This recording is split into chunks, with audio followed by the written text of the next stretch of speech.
Continuando entonces con la unidad 1 y con ciertos desarrollos en torno a la concepción durkheimiana de la organización del Estado, vayamos con lo que nos habíamos quedado en el último video. En el último video decíamos que la sociedad política para Durkheim se definía por un conjunto de organizaciones secundarias que estaban sometidas a una autoridad y que esta autoridad a su vez no dependía de ninguna otra autoridad.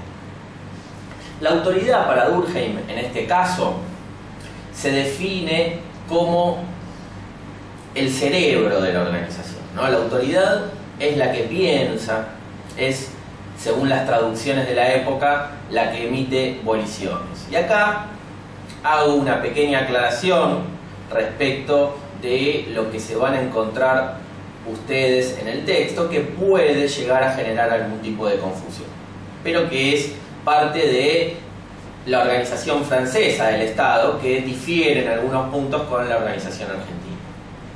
Si ustedes le prestan atención al texto, ustedes van a ver que esta autoridad, en el sentido de autoridad que piensa, Durkheim la va a dejar específicamente para el poder legislativo y para el poder ejecutivo. El poder judicial no aparece dentro de este grupo. Bueno, esto tiene que ver con la propia organización del Estado francés, ¿no? En donde el poder judicial, ¿no? En donde los jueces son la voz de la ley. Tengan en cuenta, por ejemplo, que en el caso francés no existe un control de constitucionalidad por parte de los magistrados, ¿no? Porque para ellos, que un magistrado o un juez reflexione u opine en torno a la constitucionalidad o la inconstitucionalidad de la ley es una suerte de intromisión del Poder Judicial en las atribuciones del Poder Legislativo. Pero bueno, tengamos en cuenta esta situación, ¿no? Y hecha la salvedad que les acabo de hacer, ¿no? La autoridad para Durkheim es la que piensa, ¿no? La que reflexiona, la que hace propuestas en torno a la organización de la sociedad, sus normativas, sus reglamentaciones. Ahora bien, las organizaciones secundarias que dependen de esta autoridad, Durkheim le da si se quiere, construye una serie de herramientas conceptuales que nos permiten pensar la organización de estas asociaciones. En este sentido, él habla de un concepto que es el de medio social interno, que lo define por la relación entre las personas y las cosas. ¿Qué quiere decir esto? ¿O a qué se refiere Durkheim con relación entre personas y cosas? Vayamos a un pequeño ejemplo. Hay algunos textos de algunos antropólogos que describen el proceso de colonización inglesa en África, ¿no? Y en una de estas descripciones comentan que había 4 comunidades que compartían una misma fuente de agua que estaba a muchísimos kilómetros de distancia, para lo cual estas comunidades, para conseguir el agua necesaria para cocinar, asearse, etc., debían caminar mucho. Con cierta actitud progresista, lo que se hizo fue una obra que acercó la fuente de agua a estas comunidades para que no tuvieran que caminar tanto. Pasada una serie de años, empezaron a notar que en estas comunidades empezaba a subir la tasa de mortalidad y a bajar la tasa de natalidad. Algunos podrán decir que esto era causa de que no caminaban tanto y les subía el colesterol, pero no tenía que ver con eso. En realidad, con lo que tenía que ver era que la fuente de agua, ese espacio, no era solamente un espacio vinculado a conseguir agua para cocinar o para bañarse o para lo que sea.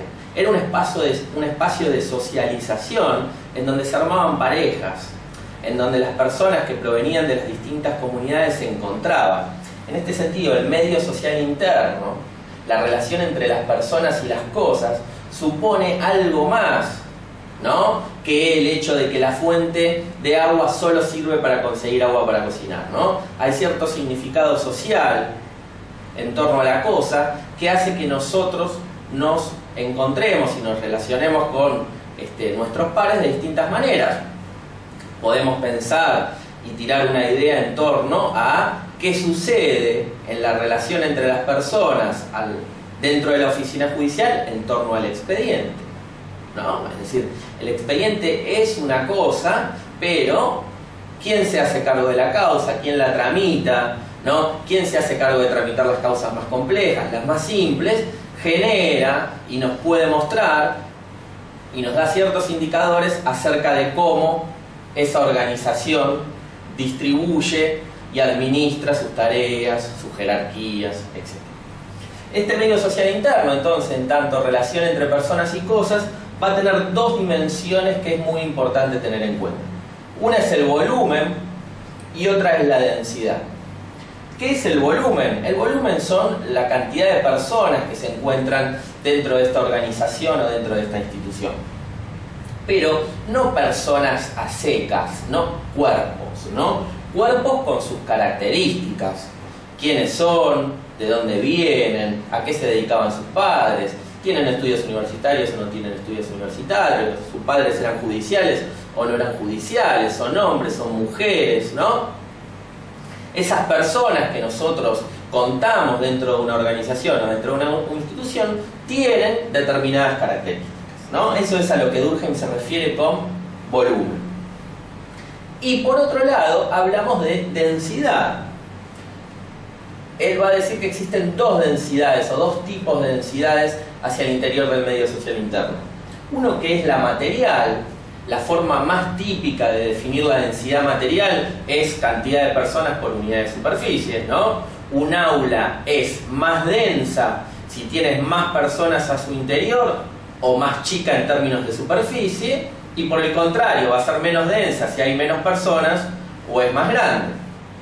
Ahora bien, la densidad material en cantidad de personas por unidad de superficie también tiene otras cuestiones que van a hacer que materialmente una organización sea más o menos densa. Por ejemplo, cómo están distribuidos los escritorios, ¿no? ¿Qué quiere decir esto? La forma o las maneras de comunicarnos que nosotros tenemos con las personas que se desenvuelven cotidianamente con nosotros. Si quieren ir a un ejemplo que no sea necesariamente el de la oficina judicial, nosotros podríamos decir que dos pueblos comunicados por una autopista o por una ruta van a tener una densidad material mayor que si no estuvieran comunicados por un camino de este tipo, porque la comunicación va a ser más fluida. Bueno, en el caso de la oficina judicial lo podemos pensar un poco más chiquito, es decir, nos vemos las caras con nuestros compañeros, ¿no? Las pilas de expedientes nos permiten relacionarnos, nos permiten comunicarnos entre nosotros. Bueno, eso es un aspecto de lo que nosotros podemos pensar y definir como densidad material hacia el interior de la oficina judicial. Y el otro aspecto que Durkheim va a definir como densidad es lo que se llama densidad dinámica o densidad moral. ¿Qué quiere decir esto? Cómo se estructuran las relaciones entre nosotros, entre los que formamos parte de la oficina judicial, a partir de la cultura organizacional, la cultura judicial, la cultura jurídica. Tenemos una serie de supuestos, de jerga que compartimos entre nosotros y que es la que nos permite reconocernos como tales. Vayamos a un ejemplo judicial. Muchos de ustedes muy probablemente trabajen en una oficina judicial en donde se hagan trámites de ciudadanía. Como ustedes saben, para realizar una ciudadanía, la persona no necesita asistencia letrada, ¿no? Ella puede asistir directamente sin un patrocinio letrado y organizar empezar o comenzar su trámite de ciudadanía. Supongamos que esa persona organiza y empieza, ¿no? Y comienza ese trámite de ciudadanía y luego de pasado un tiempo va a la mesa de entradas, ¿no? Y quiere saber en qué situación está su expediente. Y el empleado de mesa de entradas le dice, está despacho, ¿no? Y esta persona va a decir, ¿en el despacho de quién? Que voy a preguntarle, ¿no? Le dice, está en letra. ¿Qué quiere decir? Esta persona no entiende este lenguaje. ¿Por qué? Porque existe una manera de comunicarse propia del Poder Judicial, propia de los que trabajan dentro de la oficina judicial que estructuran esta densidad dinámica o moral, ¿no? Son los supuestos que hacen que un determinado grupo se reconozca como tal, pueda estructurar sus relaciones y pueda desenvolverse en el trabajo cotidiano.